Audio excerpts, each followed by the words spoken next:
শ্রাবণ মাসের তৃতীয় সোমবার আলিপুরদুয়ার জংশন লিঙ্গরাজ মন্দিরে উপচে পড়ল শিব ভক্তদের ভিড়।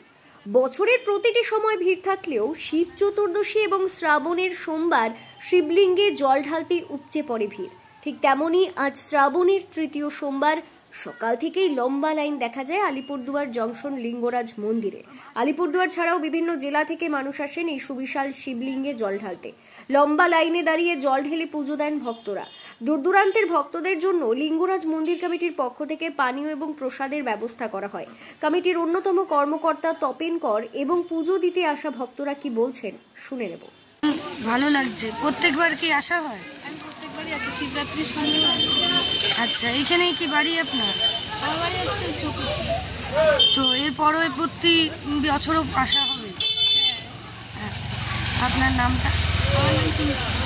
একটু জোরে বলেন। আমার নাম পিঙ্কি। আচ্ছা, থ্যাংক ইউ। দাদা, আজকে শ্রাবণ মাসের তৃতীয় সোমবার এখানে কীরকম ভিড় সকাল থেকে দেখতে পাচ্ছেন আজকে?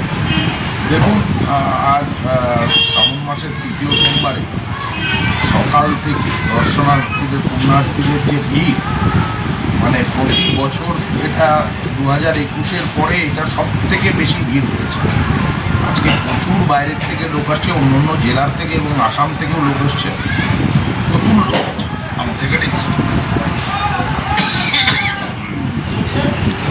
আমাদের অনুমান প্রায় এখনো অবধি প্রায় 25,000-এর উপরে। এই যে এতজন লোকের সমাগম ঘটলো, তার পাশাপাশি যে মেলাও কি বসে দেখলাম? হ্যাঁ, এখানে বিভিন্ন, দেখুন, একটা মন্দিরকে কেন্দ্র করে মানুষের অর্থনীতির সাথে জড়িয়ে আছে লোক দোকান দেয়, ছোট্ট মেলার মতন বসেছে। গরিব মানুষরা এখানে এসে ব্যবসা করেছে, এটা ভালো জিনিস। এই যে এতজন দর্শনার্থী আসলো, তাদের জন্য কী ধরনের ব্যবস্থা রাখছে? দেখুন, আমাদের এখানে জল খাওয়ার ব্যবস্থা ছিল, শরবত ছিল, তারপরে আমরা ভোগের প্রসাদও দিচ্ছি সকাল থেকে। আপনারা দেখতে পাচ্ছেন আমরা সকাল থেকে এখান থেকে বহু লোক আসছে, পুণ্যার্থীরা এসে তারা প্রসাদ গ্রহণ করে তারপরে যাচ্ছে। ঠিক। আপনার নাম দাদা? আমার নাম তপেন কর।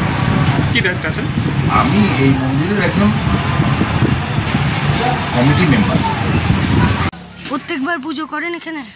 না, আমি তো নতুন এসেছি। নতুন? মানে আপনি এখানে থাকেন না, বাইরে? কেমন লাগছে এবার পুজো দিয়ে? ভালো লাগছে। পরেও আসা হবে? হ্যাঁ, পরেও আসা হবে। মানে এত বড় ঠাকুর, শিব ঠাকুরকে এর আগে কখনো দেখিনি। মানে এখানে দেখে খুব ভালো লাগছে। আচ্ছা, সুন্দর লাগছে, খুব তৃপ্তি হলো, আমার মনটা ভরে গেল। কিভাবে মানে এখানের ব্যাপারে জানতে পারলেন? অ্যাকচুয়ালি আমার হাজব্যান্ড এখানে ট্রান্সফারেবল জব, সেই সূত্রে এখানে আসা। তো ওই টোটো করে আসছিলাম, ভেবেছিলাম কাছাকাছি কোনো মন্দিরে দিয়ে দেবো। তো বললো ওখানে বড় এরকম 2 বছর আগে উদ্বোধন হয়েছে, খুব বড় ইয়ে আছে, ঠাকুর আছে, বাবা টেনেছে বলেই আসা হয়েছে, আর কিছুই না। আপনি থাকেন কোথায়? বাড়ি? আমরা কলকাতা। আচ্ছা, কলকাতায়। ধন্যবাদ। আপনার নামটা? মোনালিসা দাস। প্রত্যেকবার আসা হয়? আপনি কি আলিপুরদুয়ারের বাসিন্দা? আচ্ছা, কোথায় বাড়ি? আচ্ছা, এইখানেই আসেন প্রত্যেকবার? আচ্ছা আচ্ছা। আপনার নাম ও পরিচয়?